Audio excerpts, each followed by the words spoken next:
Welcome back. Now, for you baseball fans out there, you know these past 2 days have been huge because it's the start of the 2024 MLB season. So let's start with our first look at the Philadelphia Phillies. Today was their home opener. They played host to the Atlanta Braves. Now, Strider strikes out Bryce Harper right here. You're going to see that pitch happening. It was bottom of the fifth.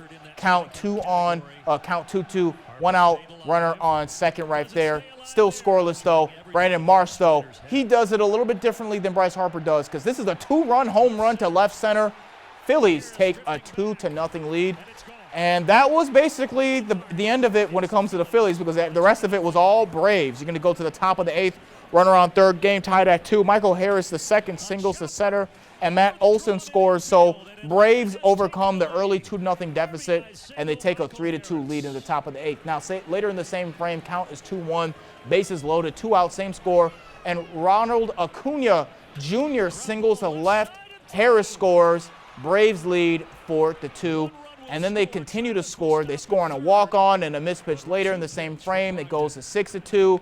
And then Ozzie Albies and Austin Riley score. So Braves would end up, spoiling the home debut for the Phillies, beating them 9-3 earlier today. Now, to the O's, a lot of changes this offseason in Baltimore. New lease at Camden Yards, new ownership, and a new ace starting pitcher. And the weather couldn't rain on the O's parade yesterday because the O's dominated. And aside from this, Mike Trout home run right here, he is still so good. He takes Corbin Burns deep in the first inning. After that, it was all Baltimore late on Thursday. Jordan Westburg with a base hit in the first to bring in a pair of runs, giving the Baltimore Orioles the lead. And that's all Corbin Burns would need. He was absolutely electric. 6 innings, just 1 home run allowed. No walks, 11 strikeouts. Just utter dominance. Burns was asked about his inning, not about his play, and also asked what it's been like playing for the Orioles in his short time with the O's. Yeah, coming off of a season they had last year where they won 101 games, and the offense was so potent last year. When you return as many guys as you did with the experience they gained from last year, it becomes a very scary team. And I think they showed that pretty quickly tonight.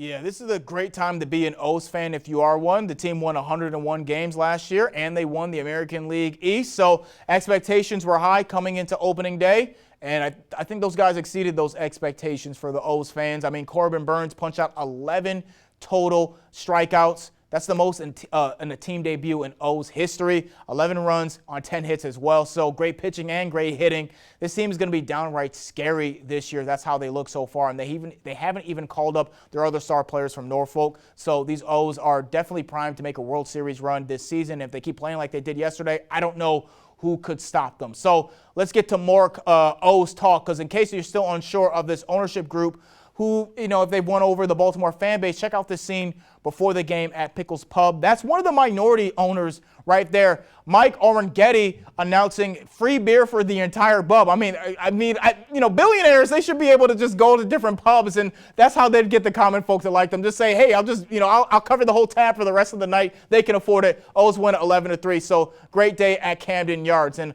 a lot of excitement at the ballpark. So we had a lot of things that the owners said as well, where the O's talking about their goals with the Orioles, and just not for this season, but for the future as well. And what we want to do is make this team the pride of Baltimore once again, and make it a team that everybody wants to be associated with and everybody wants to attend the games. That Oriole pride has been restored. We're looked upon now as one of the best baseball organizations. Maybe hard to live up to. They won 101 games last year. But it's a good team, and the best you can say going in, do they have a good shot at the playoffs? And they do. Yeah, they look really good. Now, before the game, the Orioles took time out of the festivities to mourn the lives lost when the nearby Francis Scott Key Bridge collapsed early Tuesday morning. So you saw the new owner and Governor Wes Moore and the mayor of Baltimore all standing next to each other, taking part in the moment of silence before the O's 11-3 win over the Angels. Now, the Morgan State University Choir performed the national anthem as the O's organization lowered an American flag in the stadium. Now, they issued a statement saying their home city is tight-knit and that, quote, together we will get through this, end quote. Now, 2 bodies have been recovered since a boat crashed into the bridge, causing it to collapse. around 1:30 Tuesday morning. And the O's also paid tribute to honored the first three first responders who saved lives by closing the bridge to traffic just before it collapsed. So 8 construction workers were knocked into the water. As I said, 2 bodies were recovered. 2 did survive, but 4 and more are still missing and presumed deceased as of right now. Now let's go to the Nationals finally. They were in Cincinnati for their opening day yesterday. Nick Martini easy on the teeny, way back and way out of there. Martini puts the Reds up 3, and could have seen this coming. Bartender, how about another? Martini goes deep twice, and that would be it for Josiah Gray, who gave up 7 runs. The Nats would get on the board eventually. Eddie Rosario sends one into the seats. Too little, too late though.